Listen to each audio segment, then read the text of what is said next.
We are excited because we're going to be joined right now by an interview with Katherine Mueller, who has strong ties to Eastern Kentucky, where, of course, as we mentioned last week, the historic flooding that's going on, that local disaster declarations in at least 49 communities. But we want to hear kind of from her what's going on out there and have a conversation about how folks can help. So, Katherine, welcome to the show. Thanks, y'all. Thank you for having me. Oh no, we're so glad to have you because that's an area that critically important. Really a spot that was hard hit, and I want to just hear a couple things. But first, because again, we're not a news show, we're not a bunch of talking heads. This Right. is a digital demonstration for a more progressive Kentucky. What does your protest sign say today, Katherine? My protest sign is not a protest, but it's encouragement. We all do better when we all do better.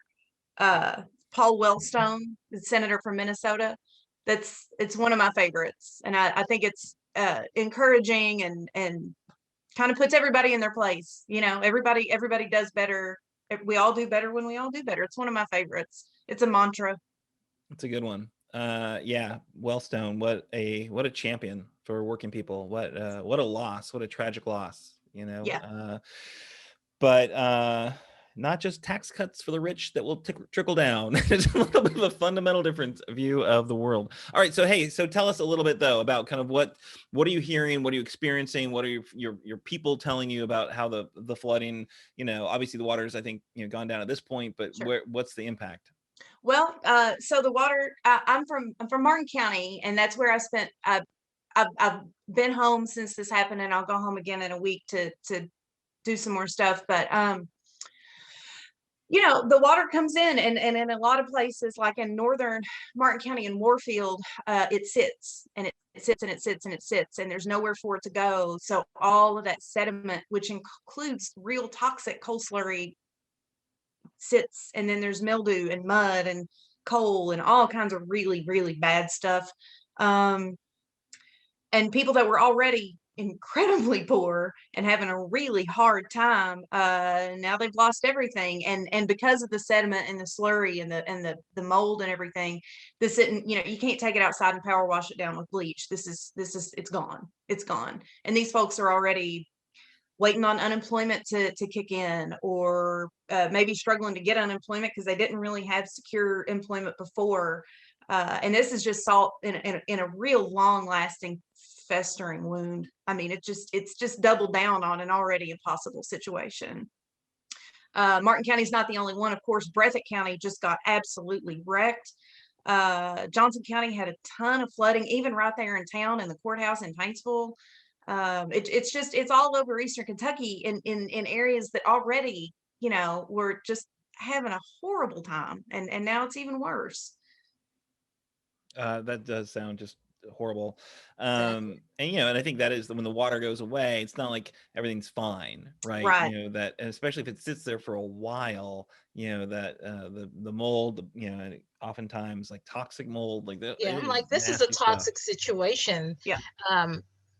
This can grow to something even like a deadly is what Yeah. I'm thinking. So, Yep.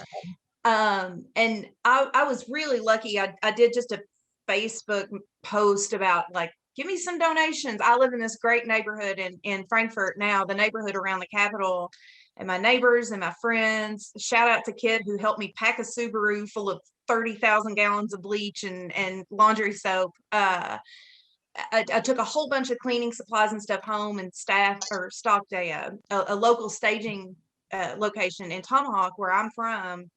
But I also got a ton of money. People gave me a lot of money on Venmo to spend, and I've been talking on email and the phone with some of the local public school resource officers to figure out what the best thing to spend that money on is on.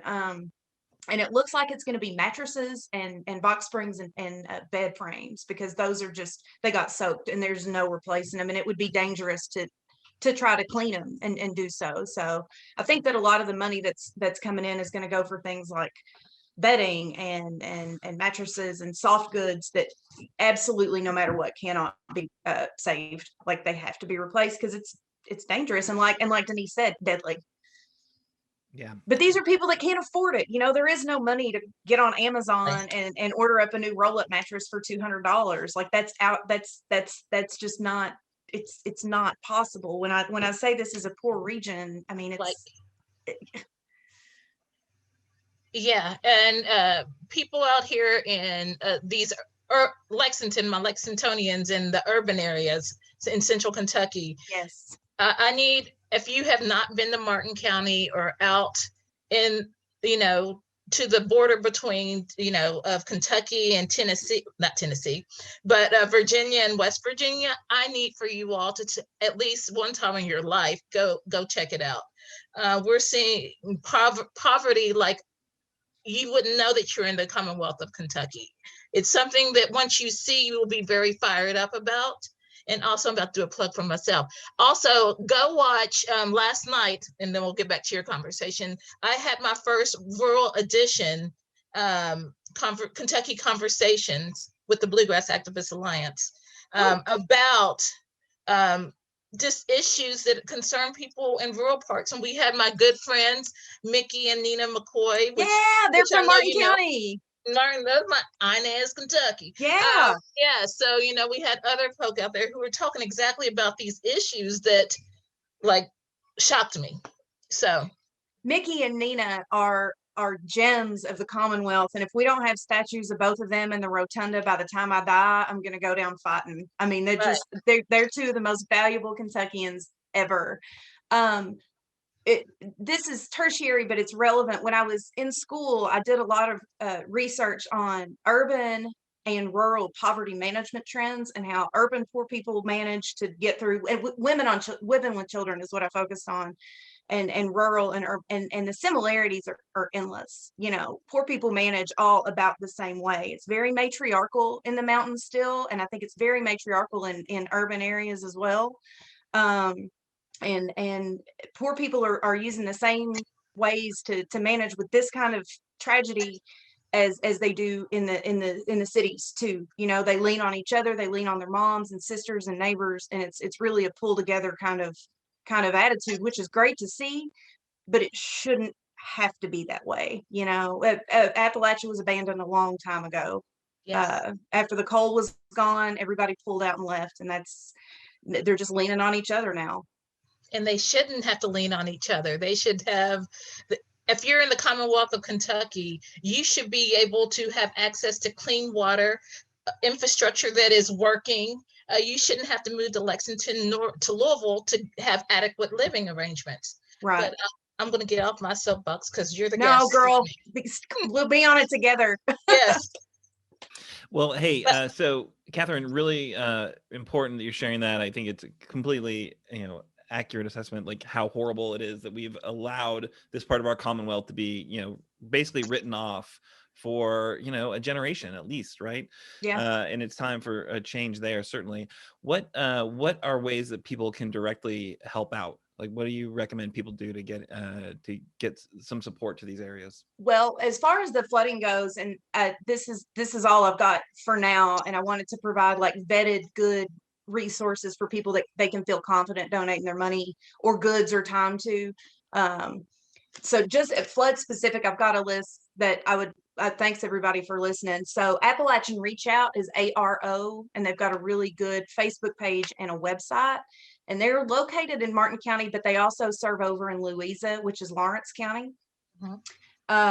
The Breathitt County Hunger Alliance is a good one. They're primarily a food bank, food resource, but as is so often the case in these small rural communities, one nonprofit often does a ton of other work and helping people find clothing or medicine or get their insulin, doctor's appointments, that kind of thing.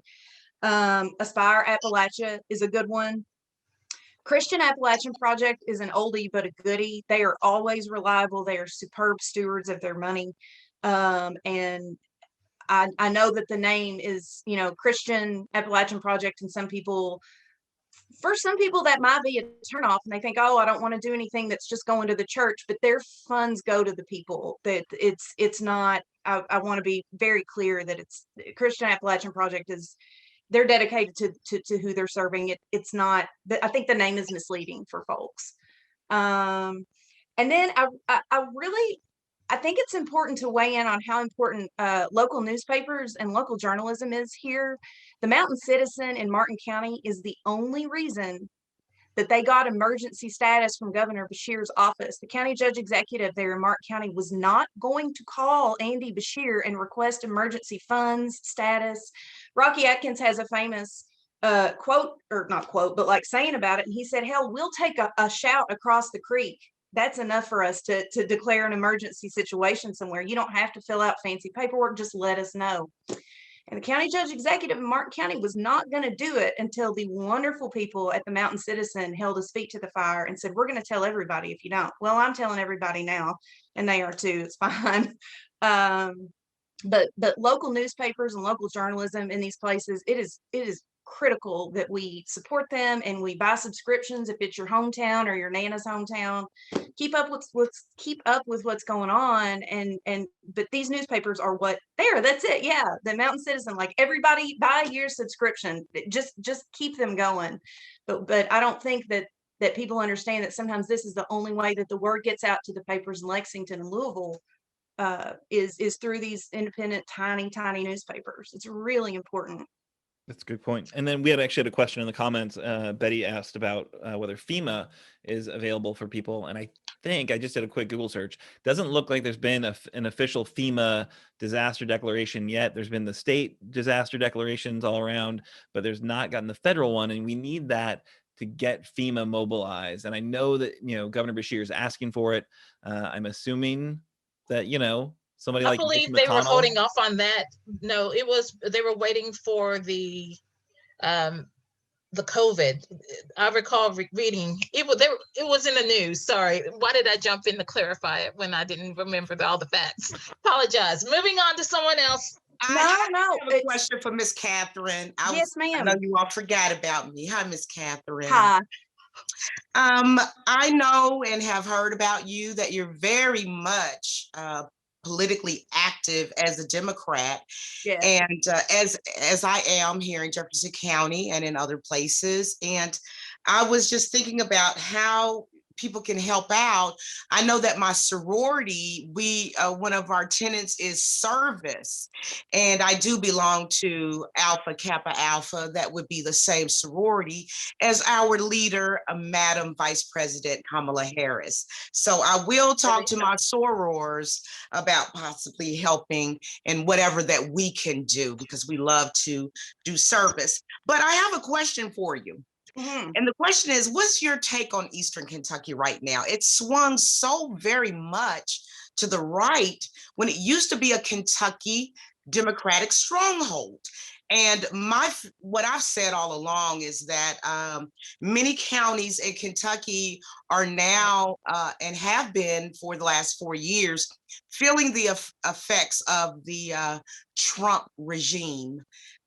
So what are your thoughts on that? All right.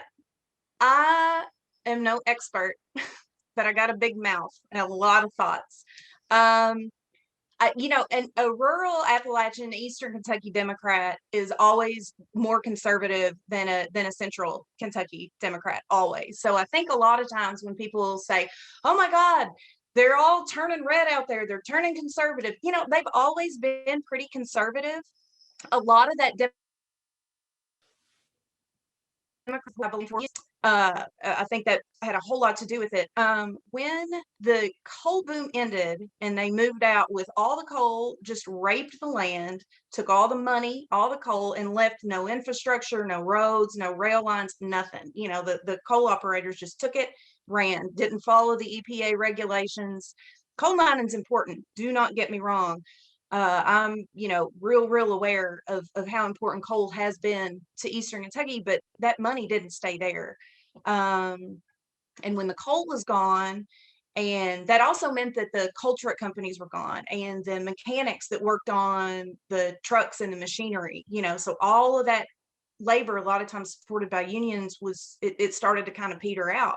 And I think that when the union support started to peter out, the Republicans swept in and they gave that right to work stuff, and it is all shit, sorry, but it is. And but it really appealed to people, it did. And they were already, I would say, moderate to conservative mindsets about things like religion and guns and abortion. And I'm not even trying to get into that.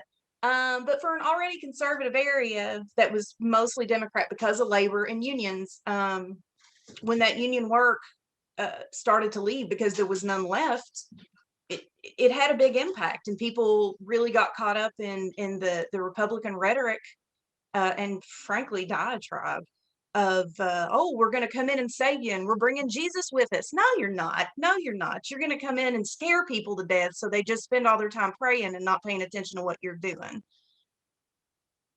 Did that answer your question? I get on the rails about this sometimes. I'm not sure I did.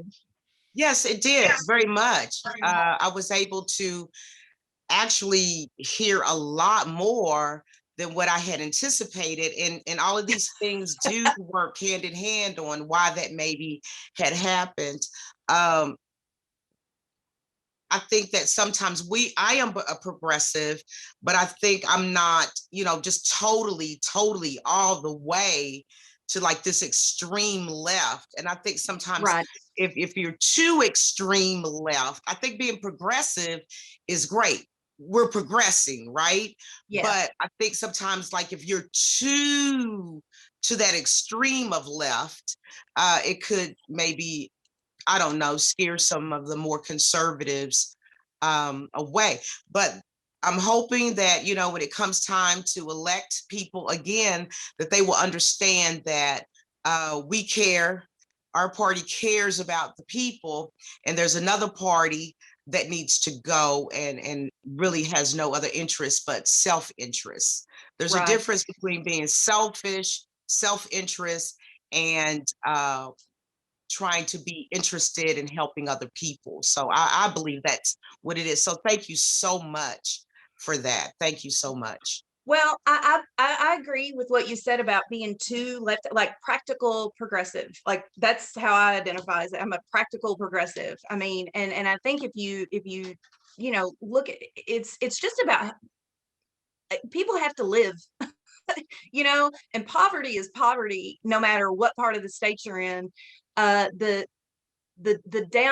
downside of being in the mountains is that you're so isolated, and those folks have been isolated for so long that they are terrified, and reasonably rightfully so, of anybody trying to come in. There's a real concern about establishment government and establishment politicians, and the visit and vanish is famous. There's an election cycle coming up, so the gubernatorial candidates come through, the Senate candidates come through, the House, the state Senate, and they parade around and they say, oh, we're going to fix it, and when I get elected, you're going to have running water, and you're going to have jobs, and you're going to have internet and all this.